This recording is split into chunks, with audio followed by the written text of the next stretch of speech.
Bonjour à tous, nous sommes le 15 mai 2013, mon nom est Maria. Alors pour aller dans la suite des choses, eh bien aujourd'hui je vous arrive avec un article qui s'intitule «L'ONU combattre les causes du terrorisme en Afrique». Alors c'est une délégation du Saint-Siège auprès des Nations Unies à l'occasion d'un débat au Conseil de sécurité dans le but de mettre en place le plan de paix et de sécurité internationale en Afrique. Et comme on a pu le voir dans les nouvelles d'hier, eh bien, le président du Nigeria a déclaré l'état d'urgence à cause de tous ces groupes islamiques qui foutent le bordel dans le pays. Mais on sait très bien que c'est le plan stratégique pour amener ce chaos et mettre en place le plan de paix et de sécurité que la Bible nous dit. Puis aujourd'hui, un article qui vient du site de Zénith. Le Nigeria, un évêque demande l'état d'urgence. Alors les évêques, on sait très bien que c'est associé à Caritas, qui reçoit ses ordres du Vatican et des Jésuites. Alors on voit que tout s'enchaîne là. Alors l'assaut final contre les nations arrive. Et ça va ça commence par le Nigeria, puis ensuite ça va s'étendre dans tous les autres pays à mesure que les musulmans vont avancer dans leur djihad. Eh bien là, on va créer des zones de sécurité internationale pour mettre en place la ruine finale, comme la Bible nous le dit. Quand les hommes diront paix et sécurité, alors une ruine soudaine surviendra. Alors c'est le Nigeria qui donne le coup d'envoi à cet assaut final contre les nations avec le support du Vatican et du gouvernement qui est soumis à Rome, qui a mis en place les mesures d'urgence. Intervention du Saint-Siège, Rome, le 15 mai 2013. Puis vous remarquerez que c'est 2 jours après que le pape a été consacré à la Vierge de Fatima. En Afrique, la communauté internationale doit fournir les ressources financières, éducatives et technologiques nécessaires pour s'attaquer aux causes sous-jacentes qui favorisent le terrorisme, estime le Saint-Siège. Une délégation du Saint-Siège auprès de l'ONU à New York est intervenue à l'occasion du débat du Conseil de sécurité sur les enjeux de la lutte contre le terrorisme en Afrique dans le contexte du maintien de la paix et de la sécurité internationale, hier 13 mai 2013. 13, chiffre occulte. Le Saint-Siège s'inquiète notamment de la prolifération inacceptable du terrorisme dans toutes les régions du monde et en particulier en Afrique. Il dénonce le silence des leaders politiques, sociaux et religieux et le désintérêt des médias sur les actes de terrorisme qui surviennent en Afrique par rapport aux autres régions du monde. Combattre les causes du terrorisme. En Afrique, la réponse au terrorisme nécessite une plus grande coopération internationale, estime la délégation, qui invite à fournir les ressources financières, éducatives et technologiques nécessaires pour s'attaquer aux causes sous-jacentes qui favorisent le terrorisme.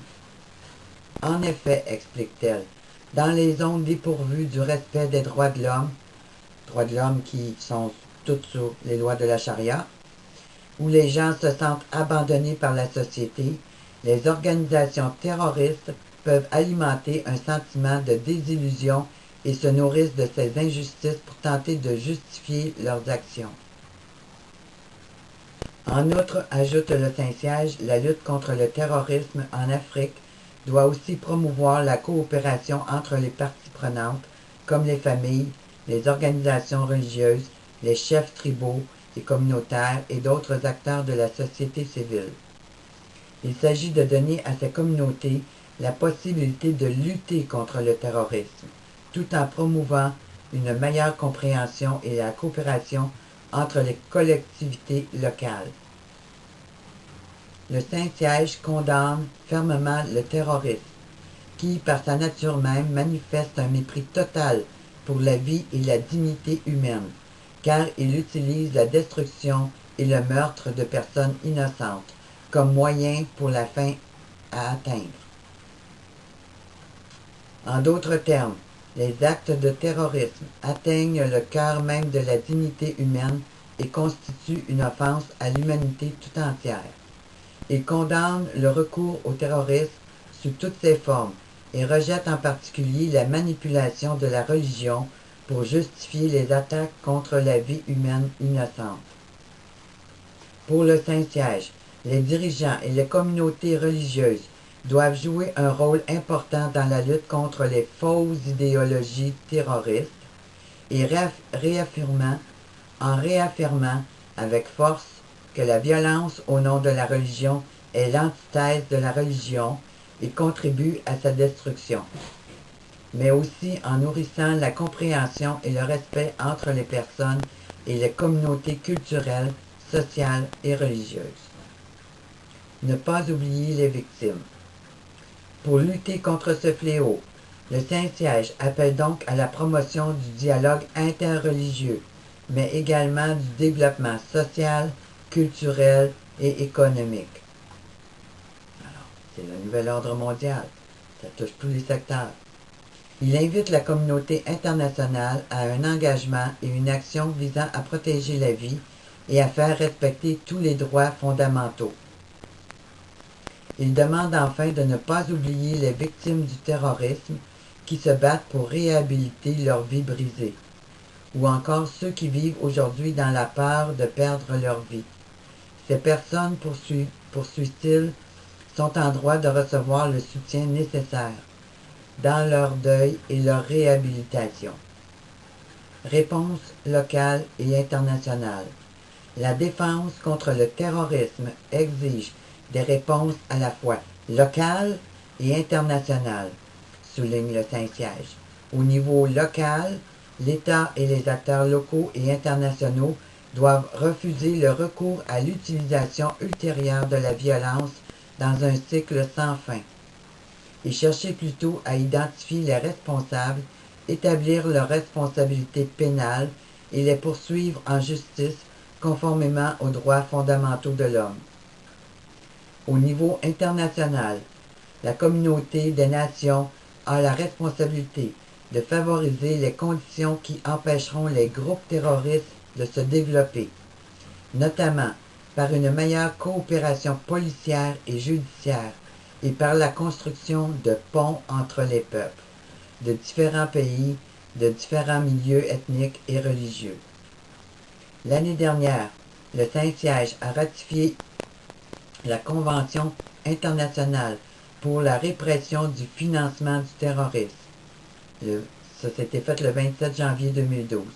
Et la Convention de l'ONU sur la prévention et la répression des crimes contre les personnes qui jouissent d'une protection internationale, y compris les diplomates, paru le 27 septembre 2012.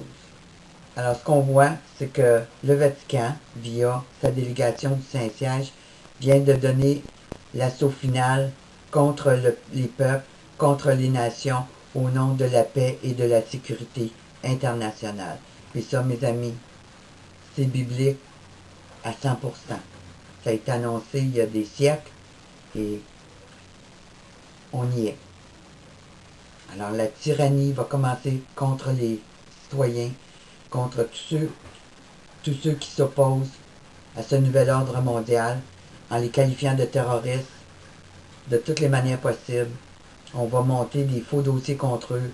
C'est vraiment là l'ère nazie, là.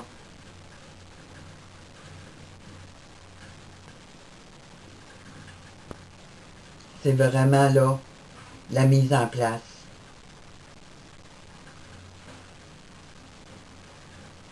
du grand chaos final. Puis on peut voir déjà depuis quelque temps, depuis quelques mois, comment la répression policière augmente dans tous les pays, comment les groupes du djihad massacrent, tuent, pillent, volent, comment les policiers et les militaires sont de plus en plus cruels et tyrans envers les populations qui sont considérées comme des terroristes par cette grande institution internationale des Nations Unies et de tous ses partenaires internationaux. Alors, c'est la nadification finale de cette planète qui prend place. Puis ça commence avec le Nigeria. Puis quand on écoute la vidéo en anglais, quand on dit que le président du Nigeria déclare l'état d'urgence, ben les raisons qu'on donne dans cette vidéo, ben c'est ça, c'est la séduction. On s'est servi des groupes djihadistes pour foutre le bordel. Puis ces groupes djihadistes-là, ben, sont payés par l'international et le président Obama, justement pour être capable d'aller de l'avant dans la mise en place des lois finales, de la ruine finale sur les nations. Alors c'est un document très important. On rentre dans une ère de grande terreur. Puis on voit que c'est l'Empire romain, les temps de la fin, qui donne l'assaut final. Alors, tout ce que je vous ai parlé depuis que j'ai commencé mes vidéos, puis même encore sur mon site régulier, eh bien, c'est le paragraphe final avant la mise en place, pour la mise en place des prophéties, puis de ce qu'on tente, puis ce que je tente de vous faire entendre. Envoyez mes amis avec les Nations Unies, avec cette délégation du Vatican auprès des Nations Unies qui est contrôlée par les démons complètement. Eh bien, la délégation du Vatican vient de donner le OK pour lancer l'assaut final au nom de la paix et de la sécurité internationale, l'assaut contre l'Afrique premièrement et contre toutes les nations. Alors la tyrannie, mes amis, ne fait que commencer, puis vous allez la voir s'accentuer de plus en plus dans les semaines et les mois jusqu'au retour du Seigneur Jésus. Ça va être un chaos terrible, un chaos sans fin que seul Jésus pourra arrêter. Il y a de nombreux groupes qui seront sous attaque. On va commencer par les patriotes, les chrétiens, les juifs, tous les opposants à l'avortement, tous les opposants contre la vaccination, tous les opposants contre ceux qui veulent faire l'école à la maison, en tout cas, tous les opposants contre le désarmement. En tout cas, ça finit plus là. Ils partent après. Alors, tous ces nouveaux péchés de Rome qu'ils ont créés ces dernières années, ben là, les forces